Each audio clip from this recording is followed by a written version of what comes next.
ഇപ്പൊ road ടെസ്റ്റിനുണ്ടോ വന്നതായിരിക്കും, road ഫെയിലായ ആളായിരിക്കും. അയാളെ കേട്ടല്ലെന്ന് പറഞ്ഞപ്പോ മറ്റേ AME കയറ്റിക്കൊണ്ട് പോയി. അതിന്റെ ആവശ്യമില്ല. ഉദ്യോഗസ്ഥന്മാർക്ക് കയറാം, പുറത്തുനിന്നുള്ള ഒരാൾ അവിടെ കയറരുത്. ഞങ്ങൾ കയറുന്നില്ലല്ലോ.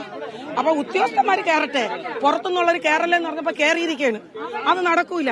ഞങ്ങൾ ഇറക്കി വിട്ടേ പറ്റുള്ളൂ. അയാളെ ഇറക്കി വിട്ടേ പറ്റൂ. സാർ ഇറക്കി വിട്ടേ പറ്റൂ, വിടാൻ തരുന്ന പറ്റൂല. അയാൾ ടെസ്റ്റിന് വന്നതാണ്. അയാളെ കയ്യിരിക്കുന്ന പേപ്പർ നമ്മൾ കണ്ടതാണ്. അയാൾ ടെസ്റ്റിന് വേറൊരു കുട്ടി ചെന്ന് അയാളുടെ കാര്യം പറഞ്ഞു, സാറേ ടെസ്റ്റിന് കയറല്ലേ, നമ്മുടെ ജീവിതമാണ്, സാർ കയറല്ലേ എന്ന് പറഞ്ഞ് അയാൾ അങ്ങ് പോയപ്പോ ഇപ്പൊ AME വിളിച്ചോണ്ട് കയറി. പറ്റൂല, അത് മാത്രം പറ്റില്ല. ഇപ്പോ ഇന്ന് ടെസ്റ്റിന് വന്ന ആളുകൾ അകത്തേക്ക് കയറി പോയതാണ് ഇപ്പോൾ ഈ ഒരു പ്രതിഷേധത്തിന് കാരണമായിട്ടുള്ളത്. ടെസ്റ്റ് ഒരു കാരണവശാലും നടത്താൻ അനുവദിക്കില്ല എന്ന് ഈ പ്രതിഷേധക്കാർ ഇവിടെ നിന്ന് പറയുന്നുണ്ട്. പക്ഷേ ഒരു അനുനയിപ്പിക്കൽ ശ്രമം നടക്കുന്നുണ്ടോ? എന്തെങ്കിലും തരത്തിൽ ഉദ്യോഗസ്ഥർ ഇടപെട്ട് ഇത് അനുനയിപ്പിക്കാൻ ഒരു ശ്രമം നടക്കുന്നുണ്ടോ? ഇത്ര വലിയ പ്രതിഷേധത്തിലേക്ക് ആളുകൾ കടക്കുമ്പോൾ ആ ശ്രമം ഉദ്യോഗസ്ഥരുടെ ഭാഗത്തു നിന്നുണ്ടാവുന്നുണ്ടോ?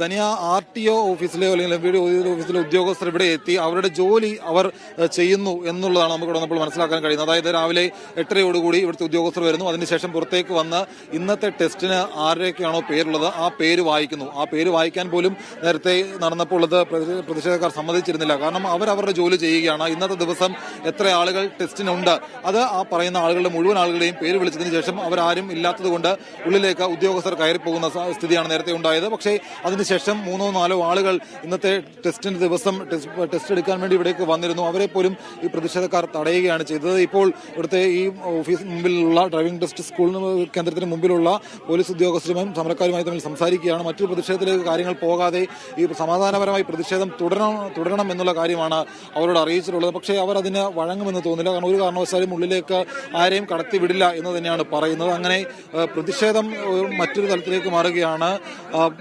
നമുക്കറിയാം CITU സമരത്തിൽ നിന്ന് പിന്മാറിയെന്ന് അവർ പറയുമ്പോഴും മറ്റ് സംയുക്ത സ്വതന്ത്ര സംഘടനകളും അതുപോലെ INTUC-യും BMS-ഉം എല്ലാം ഈ സമരവുമായിട്ട് മുന്നോട്ട് പോവുക തന്നെ ചെയ്യുകയാണ്.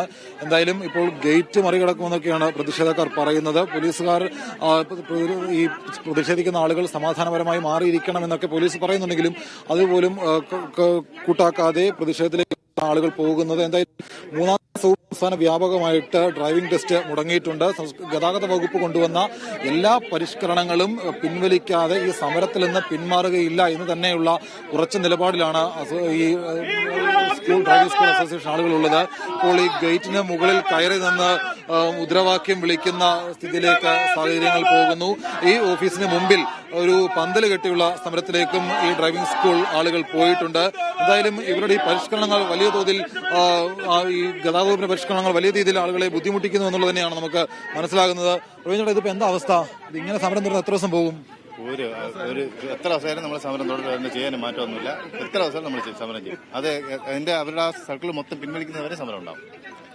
ഈ സർക്കുലർ പിൻവലിക്കുന്നത് വരെ സമരം തുടരാൻ തന്നെയാണ് ഡ്രൈവിംഗ് സ്കൂളിന്റെ തീരുമാനം. ഇപ്പോൾ എന്തായാലും ഈ സമരവുമായി ബന്ധപ്പെട്ട് നിൽക്കുന്ന ആളുകൾ ഈ ഗേറ്റിന്റെ മുകളിൽ കയറി നിന്നുകൊണ്ട് മുദ്രാവാക്യം വിളിക്കുകയും പോലീസിനെ വെല്ലുവിളിക്കുകയും ചെയ്യുന്ന സാഹചര്യത്തിലേക്ക് കാര്യങ്ങൾ പോവുകയാണ്.